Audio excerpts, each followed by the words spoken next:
ఇది 5వ విడత జన్మభూమి చేసుకుంటున్నాం మనం. ఈ జన్మభూమిలో ప్రత్యేకత ఏంటంటే ప్రజలు అధికారుల చుట్టూ తిరిగేది కాదు, అధికారులు ప్రజల సేవ మేరకు ఉండాలనే నినాదం మన ముఖ్యమంత్రి గారు తీసుకుంటాం జరిగింది. ముఖ్యమంత్రి గారి ఆలోచన ఒకటే, మీరు పెన్షన్ తీసుకుంటే ఫోన్ వస్తుంది, రేషన్ తీసుకుంటే మీకే ఫోన్ చేసి ఎలా ఉంది మా పరిపాలన తెలుపుకునే ఏకైక ముఖ్యమంత్రి మన ముఖ్యమంత్రి చంద్రబాబు నాయుడు గారు. ఇక్కడున్న చాలా మంది చెప్తున్నారు టైంకి పెన్షన్ వచ్చిందా అంటే వచ్చిందా రాలేదో చెప్తున్నారు, రేషన్ కరెక్ట్గా ఇచ్చారా, ప్రతి కుటుంబానికి ఇన్ని కేజీలు ఇవ్వాలి ఇచ్చారా ఇవ్వలేదా అని అడుగుతుంటే మీరందరూ సమాధానం చెప్తున్నారు. మీరు ఇచ్చిన సమాధానం తీసుకుని మళ్ళీ ముఖ్యమంత్రి గారు మంత్రివర్యులందరికి పంపించి మీరు ఇంకా కష్టపడాలా, ఒట్టి 80% మంది ప్రజలే ఆనందంగా ఉన్నారు, అహర్నిశలు మీరు ప్రజల కోసం కష్టపడాలని ముఖ్యమంత్రి గారు మమ్మల్ని అందరినీ రాత్రైనా పొద్దైనా కానీ మమ్మల్ని ఎల్లట్లో పెడతాం జరుగుతుంది. యావత్ భారతదేశంలోనే కాదు ప్రపంచంలోనే రియల్ టైం గవర్నెన్స్ అంటే టెక్నాలజీతో జోడించి రియల్ టైం గవర్నెన్స్ అని తీసుకొచ్చి ప్రజలకి మెరుగైన పరిపాలన అందించాలన్న ఆలోచనతో మన ముఖ్యమంత్రి గారు ఉన్నారు. అంతెందుకు పెన్షన్ ఏమి, రేషన్ కార్డు ఏమి మీరు ఎవరు చుట్టూ తిరగాల్సిన అవసరం లే, డైరెక్ట్గా మీరు అర్హులు అవుతే ప్రతి 6 నెలలకు ఒకసారి రన్ చేస్తారు సిస్టమ్. మీరు అర్హులు అవుతే ఆటోమేటిక్గా పెన్షన్ ఇచ్చేటట్టు.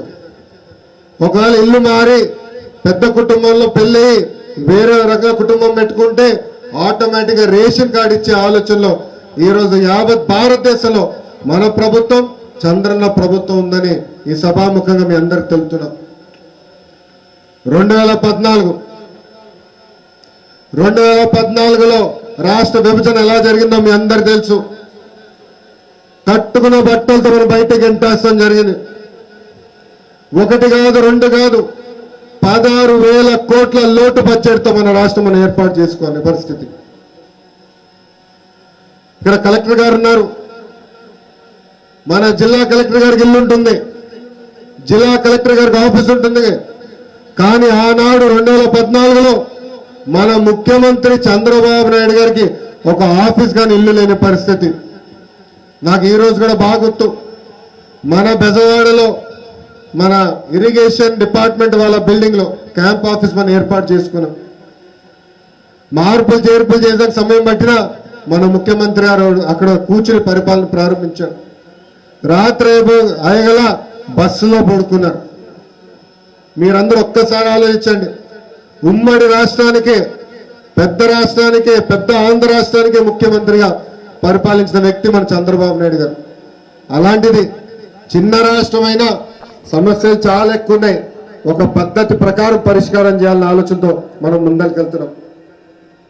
ఇక్కడ చాలా మంది మహిళలు ఉన్నారు, మిమ్మల్ని అందరినీ ఒకటి అడుగుతున్నా, 2014 ముందర 24 గంటల కరెంట్ వచ్చేదండి, వచ్చేదా? లేదు. ఇప్పుడు 24 గంటల కరెంట్ వస్తుందా? అమ్మా క్షమించాలి, ఆలస్యమైంది, వస్తాం లేట్ అయింది అని మీరు సమాధానం చెప్పాలి, నేను తెలుసుకోవాలి కదా. 24 గంటల కరెంట్ వస్తుందని తెలిస్తే మీరు చేతులు పైకెత్తండి.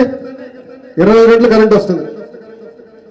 ఇక్కడ మా పెద్దమ్మ అక్క చెల్లెలందరికీ ఇప్పుడు టెన్షన్ లేదు. ఒకప్పుడు టెన్షన్, ఎందుకంటే సీరియల్ చూస్తే ఎక్కడ కరెంటు పోతుందా అని. ఇప్పుడు టెన్షన్ లేదు, హాయిగా కూర్చొని మనం చూసుకోవచ్చు. అవునా కదా, టెన్షనే లేదు. ఒక్కసారి మనది గుర్తుకు చేసుకోవాలా, 2014 ముందర మనకి 24 గంటల కరెంట్ లేదు. కానీ మన ముఖ్యమంత్రి చంద్రబాబు నాయుడు గారు ప్రమాణ స్వీకారం చేసిన మొదటి 100 రోజుల్లోనే 24 గంటల కరెంట్ ఇచ్చారు. ఇంకో పక్కన మా అవ్వ తాతలు ఉన్నారు ఇక్కడ. 2004 ముందర పెన్షన్ ఎంతండి? 2014 ముందర పెన్షన్ ఎంత? 200. చాలీ 200 రూపాయలు 5 రెట్లు పెంచి 1000 రూపాయలు చేసిన ఘనత మన ముఖ్యమంత్రి చంద్రబాబు నాయుడు గారిది. ఈరోజు ఒక్కసారి మీరు చూస్తే పోరంకిలోనే దాదాపు 1085 మందికి మనం పెన్షన్ ఇస్తున్నాం. సంవత్సరానికి 1,35 లక్షలు పెన్షన్ కి ఖర్చు అవుతుంది. ఇంకో పక్కన చూడండి రైతు రుణమాఫీ ఆనాడు మన ముఖ్యమంత్రి గారు వస్తున్నా మీకోసం అన్న పాదయాత్రలో అహర్నిశలు నడిచినప్పుడు అక్కడ రైతన్నలను కలిశారు. వాళ్ళు పడ్డే కష్టాలు చూశారు.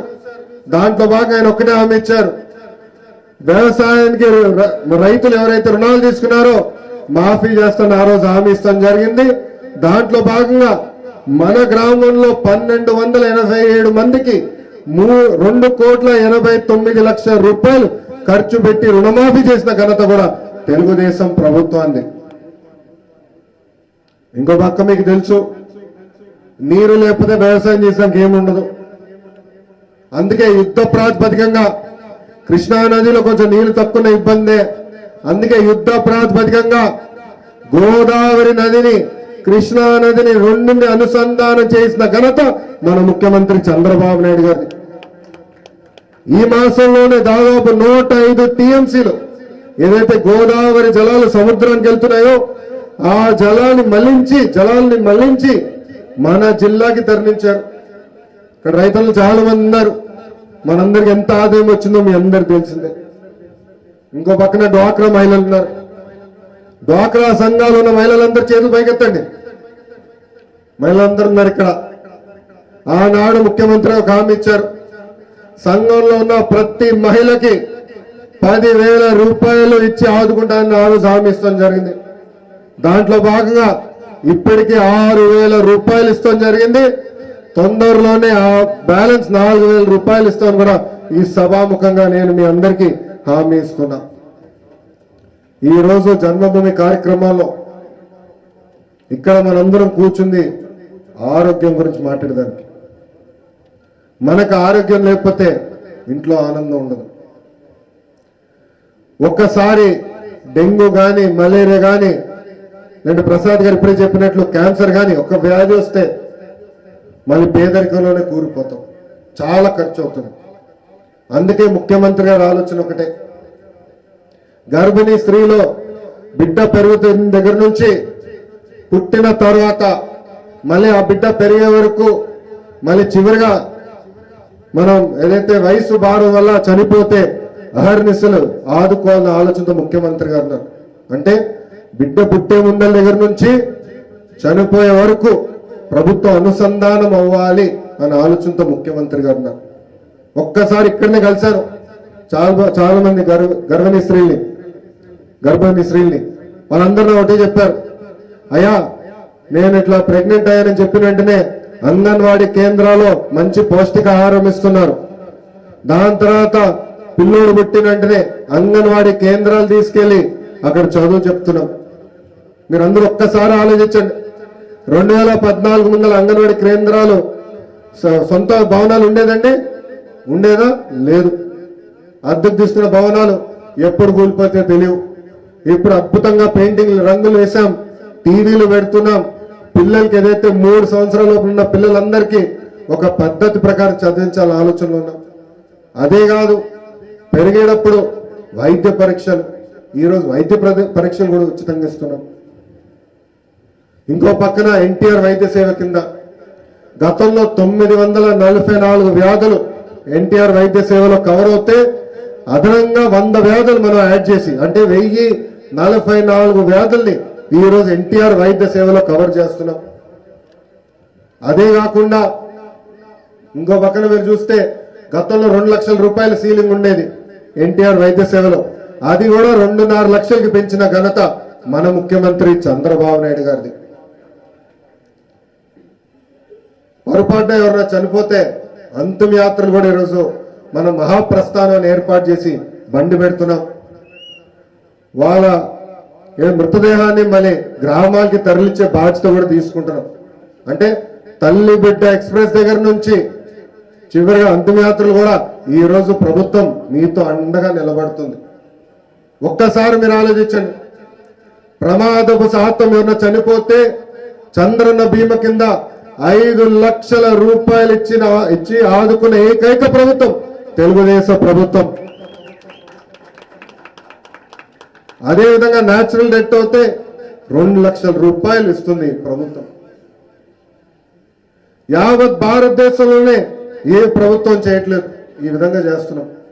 మన గ్రామంలోనే ఇప్పటికీ 33 కుటుంబాల్ని 18,85,000 రూపాయలు ఇచ్చి చంద్రన్న బీమా కింద ఆదుకుంటాం జరిగింది. ఇంకో పక్కన నేను పంచాయతీరాజ్ గ్రామీణ అభివృద్ధి శాఖ మంత్రిని. నా పైన కూడా బాధ్యత ఉంది. మీ ఆరోగ్యాన్ని కాపాడాల్సిన బాధ్యత నా పైన ఉంది. మిమ్మల్ని హాస్పిటల్ పంపించకుండా చూసుకోవాల్సిన బాధ్యత నా పైన చాలా ఉంది.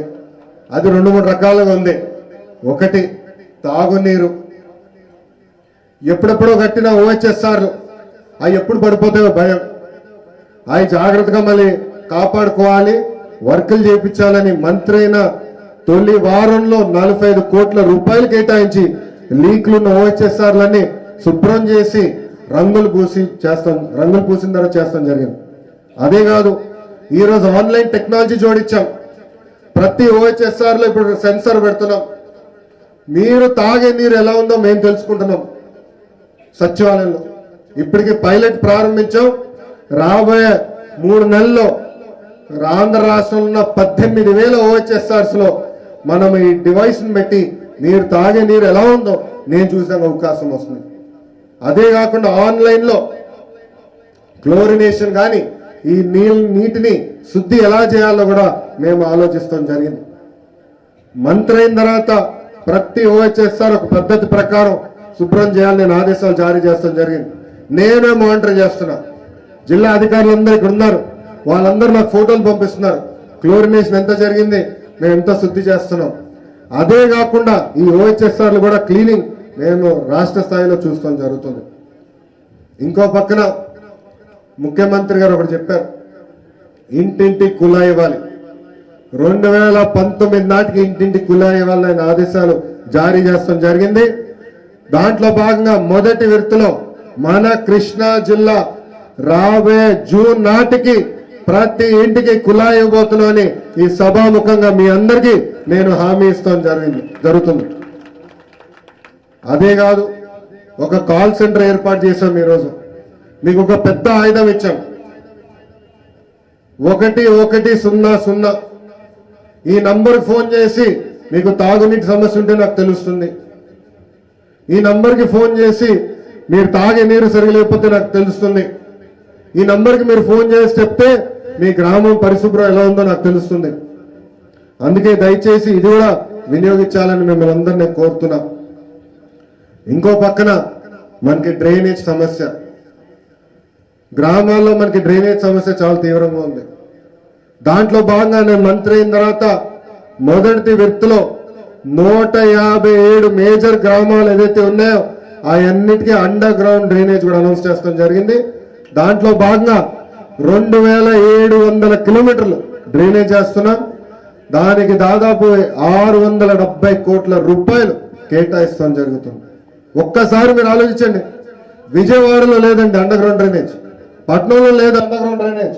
అలాంటి లేని డ్రైనేజ్ ఈ రోజు మన గ్రామాలకి తీసుకొస్తున్నామని ఈ సభాముఖంగా నేను మీ అందరికి తెలుపుతున్నా. ఇంకో పక్కన ఇక్కడ మహిళలు చాలా మంది ఉన్నారు. మీ అందరికి తెలుసు, 2014 ముందర బాగా వర్షం పడి ఇంటి బయటగా అడుగు పెడితే చాలు మనకి బాగా ఏమంటుంది, బాగా ఎర్రమట్టి, ఎక్కడికి వెళ్ళినా బురద ఉండేది. అలాంటిది ఎవ్వరు ఊహించిన విధంగా గడిచిన 3 సంవత్సరాలు 12.5 కిలోమీటర్లు సీసీ రోడ్ వేశాం. దానికి దాదాపు 5 కోట్ల రూపాయలు ఖర్చు పెడతాం జరుగుతుంది. ఇవన్నీ మీకు ఎందుకు చెప్తున్నానంటే 16,000 కోట్ల లోటు బడ్జెట్ ఉన్నా, జీతాలు ఇవ్వలేని పరిస్థితిలో ఉన్నా, ఎక్కడ మనకి అభివృద్ధి కానీ సంక్షేమం కానీ ఆగలేదు. దీనికి కారణం మన నాయకుడు చంద్రబాబు నాయుడు గారు. 67 సంవత్సరాల వయసులో 24 సంవత్సరాల యువకుడిలాగా స్పీడ్గా పరిగెత్తుకుంటూ వెళ్ళిపోతాడు ఆయన. నా వయసు 34, ఆయన స్పీడ్ నేను ఇంకా అందుకోలేకపోతున్నా. ఆయన ఇతర దేశాలు తిరిగినా రాత్రి పొద్దున 1 గంటకు వచ్చి పడుకున్నా మళ్ళీ పొద్దున 6ంటికి లేచి పరిపాలిస్తారు. నిన్నగాక మొన్న గడిచిన 8 నెలల్లో మొదటిసారి ముఖ్యమంత్రి గారి తర్వాత నేను ఇంటికి వెళ్ళాను. అది కూడా రాత్రి 10 అయింది. మొదటిసారి నేను 10ంటికి వెళ్తే ఆయన 10:30కి వస్తారు. నేను 11ంటికి వెళ్తే రాత్రి 12ంటికి వస్తారు ఆయన ఇంటికి. ఎవరి కోసం ఎంత కష్టపడుతున్నారు? మన కోసం, మన పిల్లల భవిష్యత్తు కోసం. దాంట్లో భాగంగా ఈరోజు ముఖ్యమంత్రి గారు ప్రతి గ్రామానికి 10 స్టార్ రేటింగ్ ఇస్తాం జరుగుతుంది. దాంట్లో భాగంగా మొదటి స్టార్ ప్రతి ఇంటికి వ్యక్తిగత మరుగుదొడ్డి ఉండాలా. రెండో స్టార్ ప్రతి ఇంటికి మన కరెంట్ కనెక్షన్ ఉండాలా. మూడో స్టార్ ప్రతి ఇంటికి గ్యాస్ సిలిండర్ ఇవ్వాలా. నాలుగో స్టార్ ప్రతి ఇంటికి నీటి కుళాయి ఇవ్వాలా. ఐదో స్టార్ ఏదైతే మన గ్రామాల్లో చెత్త చూస్తున్నాం రోడ్ల పైన అదంతా పద్ధతి ప్రకారం కలెక్ట్ చేసి డంప్ యార్డ్లు ఏర్పాటు చేయాలా. ఆరో స్టార్ రోడ్లు, గ్రామాల్లో ఉన్న రోడ్లని సీసీ రోడ్లు అయిపోయినాయి, ఇప్పుడు అప్రోచ్ రోడ్లు వేయాలి. ఏడో స్టార్ ఫైబర్ కనెక్టివిటీ. నిన్న కాక మొన్న రాష్ట్రపతి కోవింద్ గారు వచ్చారు, అభినందించారు. యావత్ భారతదేశంలో ఏ రాష్ట్రం చేయని విధంగా రాష్ట్ర తరఫున ఫైబర్ గ్రిడ్ ఇస్తున్నాం. 149 రూపాయలకి మీకు ఇంటర్నెట్ వస్తుంది, మీకు కావాల్సిన అన్ని సీరియల్స్ వస్తాయి, ఫ్రీ టెలిఫోన్ కూడా వస్తుంది. అట్లానే అందరు టీవీ చూసారు. పంజాల 8వ స్టార్ ప్రధానమైన స్టార్ ప్రతి కుటుంబానికి కనీసం 10,000 ఆదాయం, నెలకి 10,000 రూపాయలు ఆదాయం. నా కలెక్టర్ గారు ఇప్పుడే చెప్పారు మన జిల్లాలో ఇంకా 2 లక్షల కుటుంబాలు ఉన్నాయి, 10,000 కన్నా నెలకి ఆదాయం తక్కువ ఉంది. అది ఎట్లా చేయాలి కూడా మేము కూడా ప్లాన్ చేసుకుంటున్నాం. 9వది ఎడ్యుకేషన్. స్కూల్లో ఒక అద్భుతమైన స్కూల్ ఉండాలి, మరుగుదొడ్లు ఉండాలా, ఫర్నిచర్ ఉండాలా, కనెక్టివిటీ ఉండాలా. చివరిది ఆరోగ్యం. ఆరోగ్యం కూడా అంటే 10 స్టార్లు పెట్టి ప్రతి గ్రామ పంచాయతీని రేటింగ్ చేసి వాళ్ళకి ఇప్పుడు అవార్డులు ఇస్తున్నారు. Bronze award, silver, gold, platinum award. ముఖ్యమంత్రి గారి ఆలోచన ఒకటే, రాబోయే రోజుల్లో కట్నం ఎవరు అడగరు, మీ గ్రామం అవార్డు ఎక్కడుంది, మీరు ప్లాటినం గ్రామమా గోల్డ్ గ్రామం అని చెప్పి పిల్లలిచ్చే పరిస్థితి వస్తుందనేది ముఖ్యమంత్రి గారి ఆలోచన. దాంట్లో భాగంగా బాధ్యత నా పైన చాలా ఉంది. ఇక్కడ పెద్దలు చెప్పినట్లు అతి చిన్న వయసులో నేను పంచాయతీరాజ్ గ్రామీణాభివృద్ధి శాఖ మంత్రి అవటం జరిగింది. ఇది నా అదృష్టంగా నేను భావిస్తున్నా. తప్పనిసరిగా భారతదేశం మన ఆంధ్ర రాష్ట్రంలో ఉన్న 12,918 గ్రామ పంచాయతీలు ప్లాటినంకి తీసుకెళ్లే బాధ్యత నేను వ్యక్తిగతంగా తీసుకుంటాను. యావత్ భారతదేశం అసూయపడే విధంగా మనం అభివృద్ధి చేసుకుంటాం. ఇంకో పక్కన కమిషనర్ గారు ఇప్పుడే చెప్పారు, ముఖ్యమంత్రి గారి ఆలోచన ఒకటే, 2022 నాటికి యావత్ భారతదేశంలో ఉన్న అగ్రస్థానంలో ఉన్న 3 రాష్ట్రాల్లో మనం ఒక రాష్ట్రంలో ఉండాలా. 2029 నాటికి యావత్ భారతదేశంలోనే అగ్రస్థానంలో ఆంధ్ర రాష్ట్రం ఉండాలా. అది సంపాదనలో ఆనందంలో కూడా. 2050 నాటికి ప్రపంచంలోనే అగ్రస్థానంలో ఆంధ్ర రాష్ట్రం నిలబడాలనేది ఒక లక్ష్యంగా మన ముఖ్యమంత్రి గారు ముందలుకెళ్తున్నారు. దాంట్లో బాగా నేను చాలా గర్వపడుతున్నా. ఎందుకంటే మిషన్ అంత్యోదయాన్ని పెడితే యావత్ భారతదేశంలో 50,000 గ్రామాలని సర్వే చేస్తే కేంద్ర ప్రభుత్వం 83 గ్రామాలకి అవార్డులు ఇస్తాం జరిగింది. దాంట్లో 40% గ్రామాలు ఆంధ్ర రాష్ట్రం నుంచి వచ్చినాయని ఈరోజు సభాముఖంగా నేను మీ అందరికీ తెలుపుతున్నా. అదే కాదు